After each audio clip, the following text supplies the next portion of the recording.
Let's make a silicone mold. So for the bottom of my mold, I'm actually using packing tape. I took about 8 pieces of packing tape and just overlapped the pieces onto each other so it formed a barrier.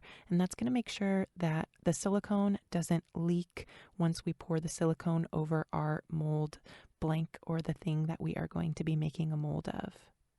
And I'm just assembling my mold housing right on top of that tape, closing it with some binder clips. This mold housing was custom made by my friend at Blue Create Molds. I'll link her information down below. She can make you any size that you want. You just have to shoot her an email and do a custom order request. I am going to go around the perimeter of my mold housing with some 100% silicone caulk just to make sure that no silicone is going to leak out of the bottom of my mold housing. That's going to make sure that every bit of silicone stays inside your mold housing. And I let that silicone caulk dry for 24 hours, and now we're ready to make our mold.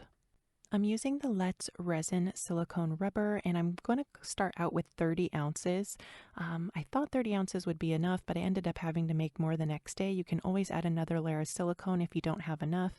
So I went in with 15.1 ounces part B, 15.1 ounces part A, stirred that up really well for 5 minutes. When you stir up your silicone rubber, you want to make sure you stir slowly so you don't introduce a bunch of air bubbles in there.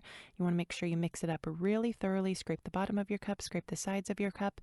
And what I personally do is I take that mix and I put it into a second cup, making sure I scrape everything out, and then I mix it for another 2 minutes, just to make sure my silicone rubber is 100% mixed.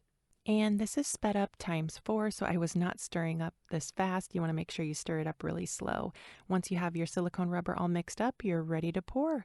I'm going to be molding this ceramic flower. I'm just holding my cup high above my flower, and I'm trying to pour it in a thin, small stream that is going to kind of pop the bubbles as you're pouring them out of your cup.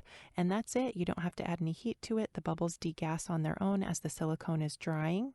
And like I said, I didn't have enough silicone rubber, so the next day I went in and added 20 more ounces just to make sure that I had the flower covered up all the way.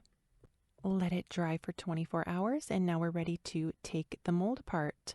I'm going to start from the bottom. I should have done that because I accidentally broke my mold housing from starting from the top. So make sure you start from the bottom. Start at the bottom where you pull up that tape. Get that tape off there. That silicone caulk comes off there too.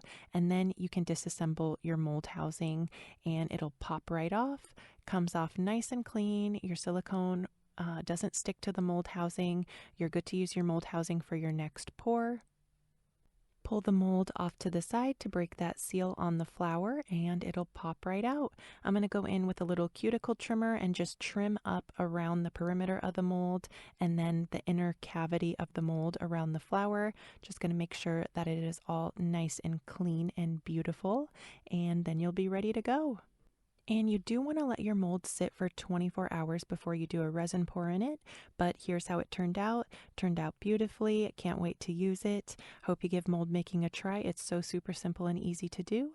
Let me know what you think down in the comments. This is just a super sped up version. I'll link the full tutorial down below in the description box if you want to go check that out. I have a longer video on my channel as well. Don't forget to subscribe, and I'll see you soon for another video. Bye guys.